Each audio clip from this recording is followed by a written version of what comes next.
लोग जो वक्त के साँचों में ढल गए, कुछ लोग जो वक्त के साँचों में ढल गए, कुछ लोग जो वक्त के ढांचे को बदल गए। अर्थात ये आप पर निर्भर करता है कि आप वक्त के साँचों में ढलना चाहते हैं या आप वक्त के ढांचे बदलना चाहते हैं। नमस्कार, स्वागत कर रहा हूँ आपके अपने YouTube channel target with Mayank Bishnoi में। जी हाँ, आज हम चर्चा करने वाले हैं करंट अफेयर्स के बारे में। करंट अफेयर्स की क्लास बहुत ही महत्वपूर्ण रहने वाली है और आज जो है करंट अफेयर्स की पहली क्लास है। ये उत्तराखंड से संबंधित जितने भी एग्ज़ाम आएंगे उसको लेकर जो है बहुत महत्वपूर्ण क्लास रहने वाली है। पिछले वीडियो में हमने उत्तराखंड की भौगोलिक स्थिति के बारे में चर्चा की थी। अगर आपने नहीं देखा वो वीडियो तो कृपया जाइए और एक बार वीडियो देखिए और लाइक करिए, शेयर करिए। इसके बाद आज हमारे जो चर्चा रहने वाली है वो करंट अफेयर्स को लेकर रहने वाली है। करंट अफेयर्स इस मायने में क्योंकि कई क्वेश्चन जो है लगातार सीधे सीधे पुटअप किए जाते हैं और क्वेश्चन पूछे जाने की संभावना काफ़ी हद तक बढ़ जाती है, क्योंकि अभी जो है वैकेंसी का दौर है। काफ़ी लोग जो है तैयारी में जुटे हुए हैं और पिछले काफ़ी समय से लगातार प्रयासरत हैं।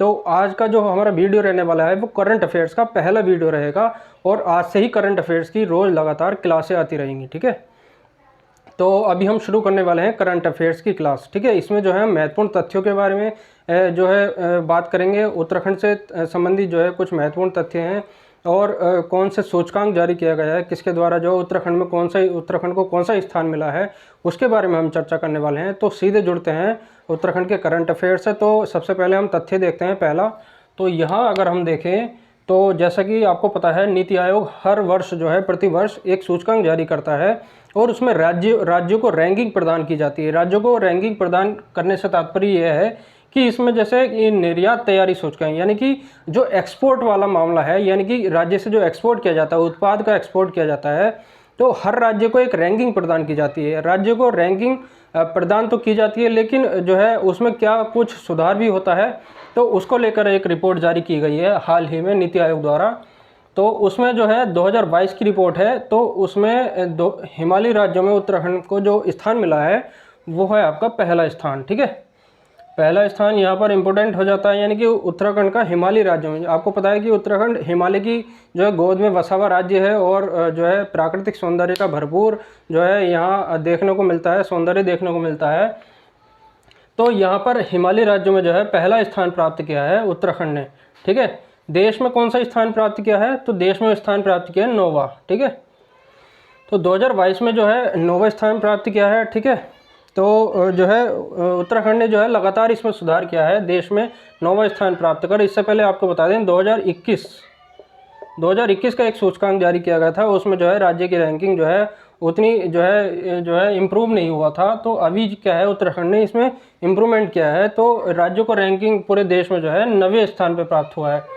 इसके बाद अगला हम देखें तो इससे पहले आपको बता दें कि जो नीति आयोग है, नीति आयोग से जो क्वेश्चन पूछे जाने की संभावना रहती है।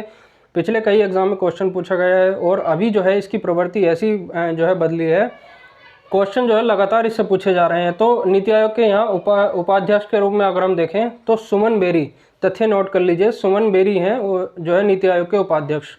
ठीक है, क्वेश्चन पूछ सकता है, तो ये तथ्य महत्वपूर्ण हो जाता है। इसके बाद हम देखें कि राष्ट्रीय शिक्षक पुरस्कार हाल ही में राष्ट्रपति महोदया द्रौपदी मुर्मू जी द्वारा जो है पुरस्कार वितरण किया गया था।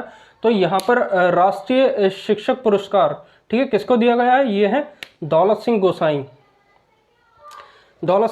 ठीक है, क्वेश्चन सीधे पूछा जा सकता है कि निम्न में से किसको राष्ट्रीय शिक्षक पुरस्कार दिया गया है, तो ये जो है कथन हो जाता है दौलत सिंह गोसाई। ठीक है, इसके बाद अगला देखें, धनिया की पौध की नई किस्म के लिए जो है पुरस्कार भी दिया गया है। ठीक है, तो ये पुरस्कार किसको दिया गया है, गोपाल दत्त उप्रेती को। ठीक है, तो यहाँ ये तथ्य महत्वपूर्ण हो जाता है। ठीक है, आप धीरे धीरे जो है तथ्यों को समझते जाइए, धीरे धीरे नोट करते जाइए। रोजगार सृजन में उत्तराखंड का कौन सा स्थान है। ठीक है, तीसरा कथन है रोजगार सृजन में उत्तराखंड का कौन सा स्थान है। ठीक है, आप सबको पता है कि रोजगार को लेकर जो है लगातार जो है ये मामला सुर्खियों में रहता है और ये मुद्दा उठता रहता है। तो राज्य सरकार या केंद्र सरकार मिलकर इसमें प्रयासरत रहती है, तो लगातार इसमें जो है रैंकिंग जारी की जाती है। तो रोजगार सृजन में उत्तराखंड को स्थान प्राप्त हुआ है आपका दूसरा स्थान। रोजगार सृजन में उत्तराखंड कौन से स्थान पर रहा है, दूसरे स्थान पर रहा है। ठीक है, इसके बाद अगला हम देखें तो बग्वाल मेला। आपको पता है कि जो उत्तराखंड है वो सांस्कृतिक धरोहर का जो है धनी राज्य है, ठीक है। सांस्कृतिक धरोहर यहाँ यहाँ कूट कूट के भरी है, ठीक है। यहाँ आप देखेंगे कि मेले और मंदिर जो है विविधताओं से भरा हुआ जो है राज्य है, और यहाँ कई जनजातियाँ पाई जाती हैं, ठीक है। और जो है पर्वतों और नदियों का यहाँ जो है संगम होता है, यहाँ कई नदियाँ प्रवाहित होती हैं, ठीक है। और यहाँ जो है आप देखें कि बग्वाल मेला हर वर्ष लगता है, और इसको लेकर जो है ये मेला जो है काफ़ी सुर्खियों में रहता है। पिछले जो है कई वर्षों में इसमें जो है बदलाव भी देखा गया है। आपको बता दें कि यह है चंपावत में लगता है, ठीक है। ये लगता है आपका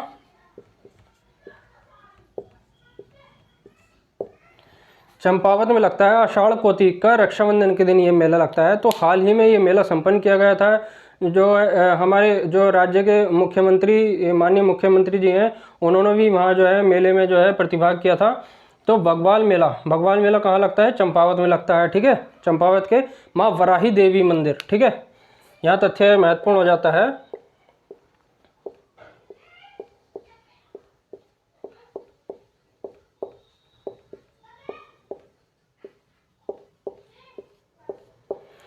माँ वराही मंदिर, बग्वाल मेला क्यों सुर्खियों में रहता है, क्यों इसको जो है इतना पूछे जाने की संभावना रहती है और लोग इसमें प्रतिभाग करते हैं। इस बार भी जो है 50,000 से अधिक लोग ने इसमें प्रतिभाग किया। और ये बग्वाल मेला इसलिए चर्चा में रहता है क्योंकि प्राचीन समय में जब बग्वाल मेला आयोजित किया जाता था तो यहाँ पर एक नरबलि प्रथा जो है विद्यमान थी। उसको लेकर जो है समय के अनुसार वर्तमान स्थिति में जो है कुछ स्थितियाँ बदली हैं, और जो है लोगों में जैसे जैसे जो है परिवर्तन आता गया, सोच बदलती गई। तो ये जो नरबलि प्रथा है इसको बदलकर जो है पत्थर में तब्दील किया गया था, ठीक है। पत्थर जो है पत्थर से खेले जाने वाला ये मेले की प्रथा रही है। उसके बाद इसमें लगातार परिवर्तन होता रहा है। तो यहाँ पर ये देखने में आ जाता है कि जो बग्वाल मेला है उसमें 2013 में न्यायालय ने एक आदेश दिया, ठीक है। 2013 में न्यायालय ने एक आदेश दिया, उसमें कहा कि बग्वाल मेला में आप पत्थर का प्रयोग नहीं कर सकते, यानी कि बग्वाल मेले में आप फूलों और फलों का प्रयोग करिए। तो वर्तमान में जो स्थिति है वो फूलों और फलों की जो है प्रवृत्ति विद्यमान है। यहाँ पर जो मेला जो है पर्व मनाया जाता है वो फूलों और फलों के द्वारा मनाया जाने वाला मेला है, ठीक है। तो यहाँ पर ये तथ्य क्लियर हो जाता है। कहाँ मनाया जाता है? माँ वराही मंदिर चंपावत में है, ठीक है। तो अगर हम अगला देखें जागड़ा मेला से क्वेश्चन एक बार पूछा गया है पिछले जो है पेपर में, जो है पटवारी का पेपर था। आपने देखा होगा कि जो जागड़ा मेला है, ठीक है, राजकीय मेला है, ठीक है। सिद्धपीठ महासु देवता मंदिर, ठीक है, ये कहाँ पे है? हनोल में। तो ये कहाँ जो है आयोजित किया जाता है? ये है सिद्धपीठ महासु देवता मंदिर, हनोल में आयोजित किया जाता है। इसके बाद अगर हम अगला देखें ITDA, ठीक है, इंफॉर्मेशन टेक्नोलॉजी डेवलपमेंट एजेंसी द्वारा एक जो है पहला नेशनल ई-गवर्नेंस अवार्ड मिला है। आपको पता है कि जो है हमारे माननीय मुख्यमंत्री पुष्कर सिंह धामी ने एक जो है पोर्टल भी जो है लॉन्च किया था, उसको कहते हैं अपनी सरकार पोर्टल, ठीक है। इसके द्वारा जो ई-गवर्नेंस से संबंधित जो है पहल की थी, इनिशिएटिव किया गया था, तो उसमें जो है जितने भी महत्वपूर्ण डॉक्यूमेंट्स होते हैं उसको जो है ई गवर्नेंस के द्वारा कैसे आगे बढ़ाया जा सकता है, कैसे लोगों की सुविधाओं में बढ़ोतरी की जा सकती है, तो उसको लेकर अपनी सरकार पोर्टल जो है लॉन्च किया गया था। इसको अपनी सरकार पोर्टल को जो है सिल्वर मेडल मिला है, ठीक है। तो ये ITDA को क्या मिला है? पहला नेशनल ई गवर्नेंस अवार्ड। और इसमें जो है ये कहाँ आयोजित की गई थी? ये आपकी गई थी इंदौर में, ठीक है, इंदौर MP में, ठीक है। ITDA पहला नेशनल ई गवर्नेंस अवार्ड, ठीक है, अपनी सरकार पोर्टल को सिल्वर मेडल मिला है, ठीक है। इंदौर में जो है बैठक आयोजित की गई थी। इसके बाद अगला हम देखें तो GI टैग बहुत महत्वपूर्ण है। अगर क्वेश्चन जो है सीधा पूछा जाए कि निम्न में से कौन सा GI टैग जो है उत्तराखंड का है, या फिर ऐसे क्वेश्चन पूछ सकता है निम्न में से किस जो है उत्पाद को GI टैग मिला है। आपको 4 कथन दे देगा, 4 कथन में से या 5 कथन दे देगा, उनमें से आपको चूज़ करना है कि 1 2 सही है, 1 2 3 सही है, या 1 4 सही है, या इनमें से एक भी सही नहीं है, ठीक है। तो ऐसा करके कथन दे देगा। तो यहाँ ये जानना जरूरी हो जाता है कि किस किस को GI टैग मिला।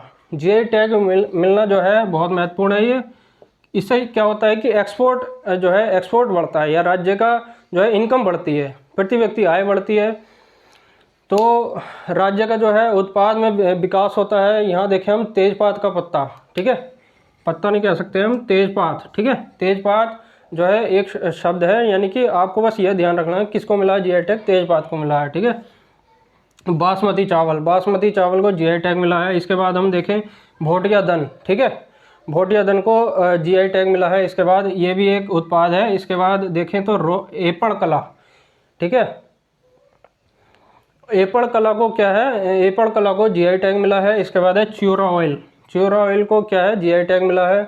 मुंशियारी का राजमा है, रिंगाल क्राफ्ट है, ठीक है, ताम्रोत्पाद है, और थुलमा, ठीक है।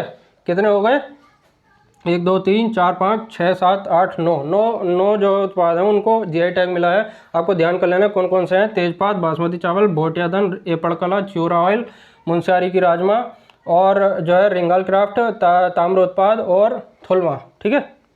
तो अगला हम देखें कि जैविक कृषि, जैविक, आपको पता है कि जो है जैविक कृषि का कितना बड़ा रोल है। वर्तमान में इसकी जो स्थिति है वो ऐसी है कि जो है सरकार इसको जैविक कृषि को बढ़ाने के लिए लगातार प्रयासरत है, और लोगों में भी इसका जो है इसको लेकर काफ़ी उत्साह है। किसान जो है जैविक कृषि के द्वारा जो है अपने उत्पाद विकसित कर रहे हैं, उत्पाद बढ़ा रहे हैं और अपनी इनकम बढ़ा रहे हैं। तो उत्तराखंड जैसे कि आपको पता है प्राकृतिक संसाधनों का धनी राज्य है, तो यहाँ पर ये तथ्य महत्वपूर्ण हो जाता है कि जैविक कृषि के द्वारा एक जैविक इंडिया अवार्ड दिया जाता है। तो जैविक इंडिया अवार्ड दिया जाता है, उत्तराखंड में जो है कौन सा जो है प्राइज़ मिला है उत्तराखंड को, तो हिमालय राज्य में जो फर्स्ट प्राइज़ मिला है, ठीक है। जैविक कृषि के द्वारा जैविक कृषि अवार्ड में उत्तराखंड को कौन सा प्राइज़ मिला है, फर्स्ट प्राइज़ मिला है। और इसमें जो है नैनीताल के जो है हर्ष सिंह डंगवाल, किसको दिया गया है ये अवार्ड, जैविक कृषि अवार्ड, नैनीताल के रहने वाले हैं हर्ष सिंह डंगवाल, ठीक है, उनको जो है ये जो है अवार्ड मिला है। इसके बाद अगला देखें तो गौरा देवी सम्मान 2023 बहुत महत्वपूर्ण है।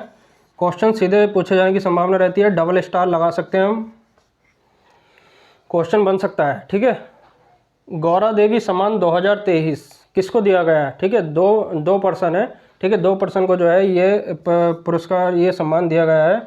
प्रोफेसर आर के मैखुरी, ठीक है, प्रोफेसर आर के मैखुरी और किशन दानू को ये है जो है गौरा देवी सम्मान 2023 दिया गया है। क्वेश्चन सीधे सीधे पूछ लेगा कि निम्न में से किनको जो है गौरा देवी सम्मान 2023 दिया गया है, प्रोफेसर आर के मैखुरी, किशन दानू, ठीक है।